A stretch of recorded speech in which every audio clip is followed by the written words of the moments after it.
Hi, I'm Dr. Lori Schwartz-Reichel. My career began in music education where I learned the importance of a key change, a shift, in the tonal center of a piece of music, often used to inject energy or produce significance.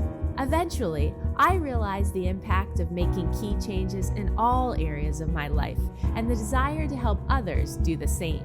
Making key changes can be difficult. I certainly don't have all the answers, but I do like to pose questions for reflection and offer actionable key changes for us to attempt in both our working and living situations. Together, we can unlock our greatest potential in collaboration with those we love, serve, and lead. Let's discover how we can grow together by making key changes. I am a perfectionist. Everyone who knows me will tell you that. Some might even use other words to describe my anal attentiveness. That's okay. I'm used to it. I've heard it all through the years. Because here's the truth, straight from this horse's mouth. Perfectionism has built some beautiful things in my life. It's pushed me to refine, revise, rehearse, and rethink until something is excellent. But it's also cost me. It's stalled decisions. It's delayed launches. It's muted joy. It's convinced me that almost ready isn't ready at all. So today, I want to talk about that tension, the thin line between excellence and paralysis, and how I have experienced both often. Last week, I challenged us to go out and find our people. And if we can't find them, then to create the space where we can gather together to offer one another support. Be brave enough to look for it. Be bold enough to create it, whatever it is, and in any way you choose. Being a creator brings judgment. The moment you put yourself out there, you open the door to criticism. Yes, compliments can come too. And they are wonderful. But criticism, especially the off-the-cuff kind or the intentionally mean kind, hits differently. It lingers. And often, it isn't the feedback itself that stops us. It's the fear of receiving it, the anticipation, the what if. What if they don't like it? What if they misunderstand it? What if they misunderstand me? And what if they cancel me? This has been a newer fear of mine. These fears can discourage you from ever creating the thing in the first place. Or worse, they can paralyze you halfway through. You start second guessing, you over-edit, you shrink the bold idea into something safer, smaller, less risky, or you abandon it completely. Perfectionism can be helpful. It encourages you to raise the standard of excellence, to be thorough, and to consider things from many angles. But sometimes perfectionism isn't about excellence. It's about protection. Protection from embarrassment. Protection from rejection. Protection from being seen for who you truly are and being found lacking. And if I'm honest, that's where I've lived more often than I'd like to admit. It has taken a lot to move me from perfectionist to progress maker. Now, because of what I've learned, I help others make key changes so they can grow too. And yet, I still struggle with this in my own life from time to time. So just like I've been doing, you might want to consider these key changes when you are afraid to create something. Key change number 1. Set a finish line before you start. Perfectionism thrives in open-ended timelines. Decide in advance what done means. Not perfect, done.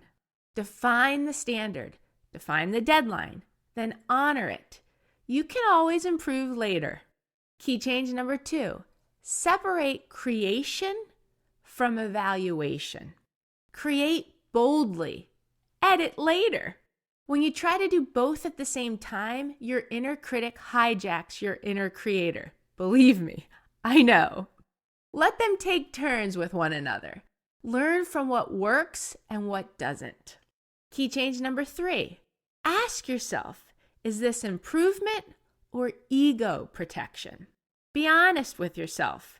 If the extra tweak meaningfully strengthens the outcome, then great. But if it just reduces your anxiety, that's protection talking. Key change number 4. Share before you feel ready. You don't need to act recklessly or irresponsibly, but do act courageously. Growth happens in the space between when you feel ready and when you actually release your work. And finally, key change number 5. Build a safe circle for real feedback. Last week, we talked about finding your people. This is why. When criticism comes from strangers, it can sting. When refinement comes from trusted voices, it can strengthen. Decide whose opinions get a vote in your life. When someone critiques your work, it's not a judgment on you as a person. I've had to remind myself of this many times, and I'm still learning how to fully separate my identity from my output. For instance, an unsubscribe from a newsletter, a poor review of a podcast episode, or a rejection from a speaking opportunity, they all sting. I know because I've experienced them all, more than I care to count. Years ago, I might have spiraled from these. Now, it still stings, but I try not to overthink it as much. Sometimes I even manage to laugh. Perfectionism promises safety, but courage produces impact. If you're waiting for the fear to disappear before you move forward, you may be waiting forever. The goal is not to eliminate the fear of judgment. The goal is to build the resilience to withstand it. So create the thing, whatever it is. Launch the idea, host the gathering, write the post. Start before you feel completely ready. Because the thin line between excellence and paralysis, it isn't talent. It isn't timing. It's the decision to move anyway. Ready or not, you will be seen. You will be judged. So you might as well be bold. Create it. Welcome the compliments. Welcome the criticism. And keep making key changes along the way. If this episode resonated with you, please consider sharing it with someone who might need it, like a student, friend, family member, or colleague.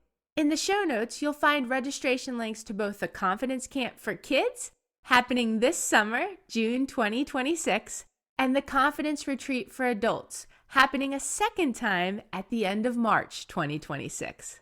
A link to subscribe to the Making Key Changes weekly newsletter is also there. Our community includes people from many areas of life, and both the podcast and newsletter are about making key changes in our lives alongside those we love, serve, and lead. If you're planning an event, workshop, or learning session and want to guide your people toward confident, compassionate leadership, I'd love to partner with you. How are we making key changes to just create it and welcome the compliments and criticism? Thanks for listening. If you haven't done so yet, please consider rating and reviewing the Making Key Changes podcast on the Apple Podcast app. If you found this episode helpful, please consider sharing it with others and joining me again next week. In my coming episodes, I'll discuss topics that are most passionate to me, along with things I've been researching or areas of my life I have changed or want to change. You can learn more about me on my website, makingkeychanges.com. Feel free to message me through there or reach out on social media. I'd love to hear from you and learn about what key changes you hope to make.